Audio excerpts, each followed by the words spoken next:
بسم اللہ الرحمن الرحیم۔ سامعین و ناظرین، آج ہماری گفتگو کا موضوع ہے غصے پر کنٹرول کس طرح کریں۔ سب سے پہلے تو ہمیں یہ دیکھنا ہے کہ ہمیں غصہ آتا کیوں ہے، یعنی کن کن باتوں پر ہمیں غصہ آتا ہے اور کیوں آتا ہے۔ جہاں تک اس عام سوال کا تعلق ہے کہ غصہ آتا کیوں ہے، تو یہ تو ایک انسانی جبلت ہے، ایک انسانی فطرت ہے، اس کے اندر یہ ایک میٹیریل اور ایک مادہ رکھ دیا گیا ہے، یہ کیفیت اس کے اندر پیدا ہوتی ہے، تو اسے ہر حال میں غصہ آنا ہے۔ اب اس کے اسباب بہت سے ہو سکتے ہیں، لیکن زیادہ تر جو اس کے اسباب ہیں وہ اپنے آپ پر کنٹرول نہ ہونا، اس سے تعلق رکھتے ہیں۔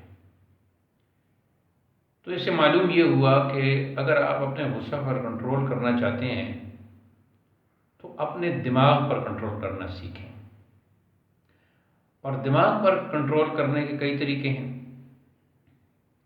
ایک تو یہ ہے کہ جو خود احتسابی ہے، خود کلامی ہے، خود گفتاری ہے، خود سے گفتگو کرنا ہے، یہ بہت ضروری ہے۔ یعنی جیسے ہم دوسروں کو سمجھاتے ہیں ایسے خود کو سمجھانا بہت ضروری ہے۔ چیزوں کو ریئلائز کرنا، ان کا تجزیہ کرنا، یہ بہت ضروری ہے۔ یہ دیکھنا چاہیے کہ مجھے، چلیں آپ ایک ہفتے کا لگا لیں کہ ایک ہفتے میں مجھے کب کب غصہ آتا ہے، کتنی بار غصہ آتا ہے، کن باتوں پر آتا ہے، کن لوگوں پر آتا ہے۔ اس طرح اس کی جب آپ تقسیم کریں گے، جب آپ تجزیہ کریں گے، تو پھر آپ کو معلوم ہوگا کہ جن لوگوں پر مجھے غصہ آتا ہے، کیا وہاں مجھے غصے کا اظہار کرنا چاہیے، اور ان لوگوں کی جن باتوں پر مجھے غصہ آتا ہے، کیا ان باتوں پر مجھے غصے کا اظہار کرنا چاہیے۔ کیا جن باتوں پر مجھے غصہ آتا ہے ان کا میرے پاس کوئی حل موجود ہے، ان باتوں پر غصہ آنے کی جو وجوہات ہیں کیا میں ان کا تجزیہ کر سکتا ہوں۔ پھر ان وجوہات کو، چاہے وہ وجوہات خود سے تعلق رکھتی ہوں یا اس شخص سے تعلق رکھتی ہوں جس پر آپ کو غصہ آ رہا ہے، چاہے وہ مرد ہو، چاہے وہ عورت ہو، چاہے وہ ماں ہو، چاہے وہ باپ ہو، چاہے وہ بہن ہو، چاہے وہ بھائی ہو، چاہے وہ بیوی ہو، چاہے وہ خامد ہو، پھر ان امور کو، ان کاموں کو، ان باتوں کو یا اس روٹین کو یا ان موضوعات کو ترک کر دینا ہوگا جن کی وجہ سے غصہ آتا ہے۔ اچھا، غصے کی جو کچھ وجوہات ہیں، کچھ ماہرین کا یہ بھی کہنا ہے کہ وہ جو پچھلے لاشعور میں بہت ساری آپ کے محرومیاں اور بہت ساری چیزیں، اور خاص کر وہ جو مناظر آپ کے لاشعور میں پڑے ہوتے ہیں، گزشتہ وہ ماضی سے تعلق رکھنے والے، کسی نے آپ پر غصہ کیا تھا، بہت شدت سے غصہ کیا تھا، وہ سارے مناظر بھی آپ کے لاشعور میں پڑے ہوتے ہیں، وہاں کاٹن کے کاٹن پڑے ہوتے ہیں، تو وہاں سے پھر وہ چیزیں نکل نکل کر سامنے آتی ہیں۔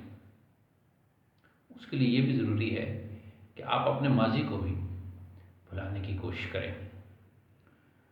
پھر غصے میں یہ بھی ہوتا ہے کہ جسے کہتے ہیں نا صبر، صبر کی ایک قسم یہ بھی ہے کہ آپ اپنے غصے کو پئیں، خاموشی اختیار کریں۔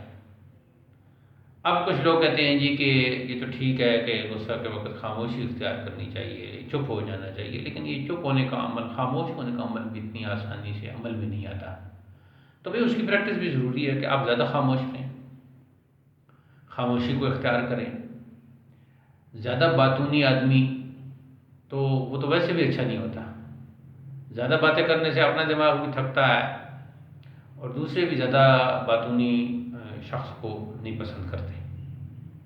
ہر بات میں ٹانگ اڑانا، ہر بات پہ بات کرنا، ہر موضوع پہ بات کرنا، جیسے کچھ لوگ ہوتے ہیں وہ دینی موضوعات کو سامنے رکھ کے باتیں کرنا شروع کر دیتے ہیں، ایسے ہی کچھ ہوتے ہیں جو سیاسی موضوعات کو سامنے رکھتے ہیں، حالانکہ ان میں ان کا کوئی ان کا کوئی تجربہ نہیں ہوتا، کوئی کمال انہیں حاصل نہیں ہوتا، کوئی ان کے ہاں کوئی فکر نہیں ہوتی، کوئی سننے والوں کو کوئی سوچ، کوئی فکر، کوئی لایا عمل نہیں دے رہے ہوتے۔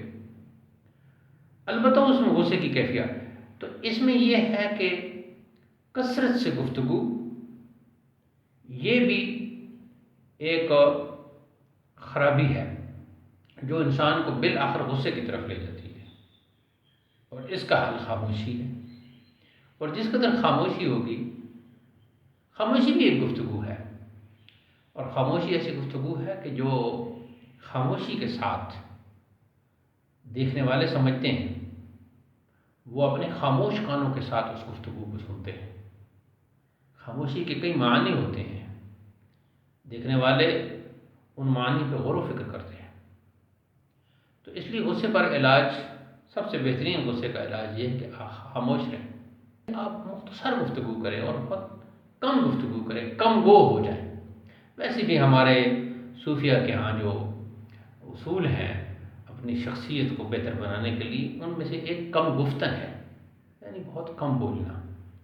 کم بولنے کا مطلب ہوتا ہے ضرورت کے مطابق بولنا، اور ضرورت کا مطلب یہ ہوتا ہے کہ جو واقعی آپ کی ضرورت ہو، یہ نہیں کہ ہر جگہ ہی آپ بولنے کو آپ ضرورت بنا کر اور پھر بولنا شروع کر دیں۔ تو اس طرح یہ جو غصہ کی کیفیت ہے، اس سے انسان کم بول کر اور خاموش رہ کر اس کیفیت سے اپنے آپ کو بچا سکتا ہے۔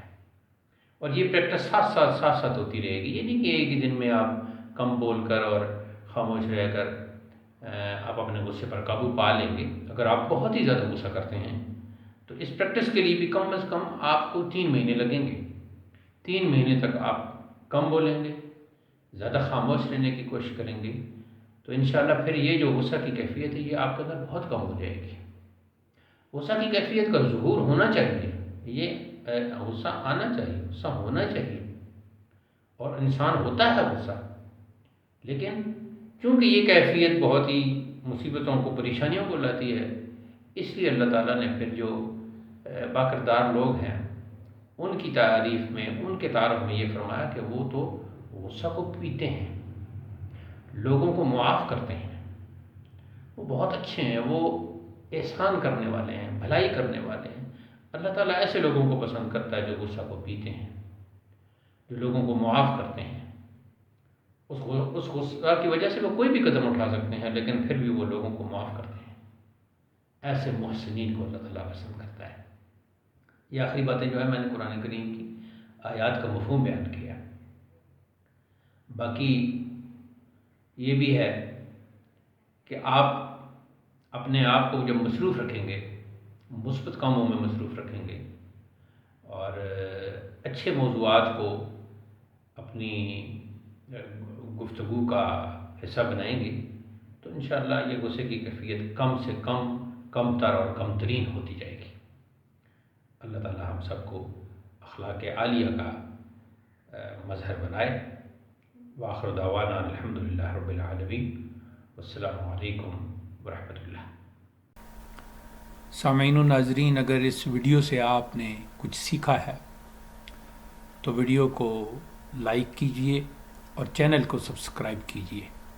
بہت بہت شکریہ۔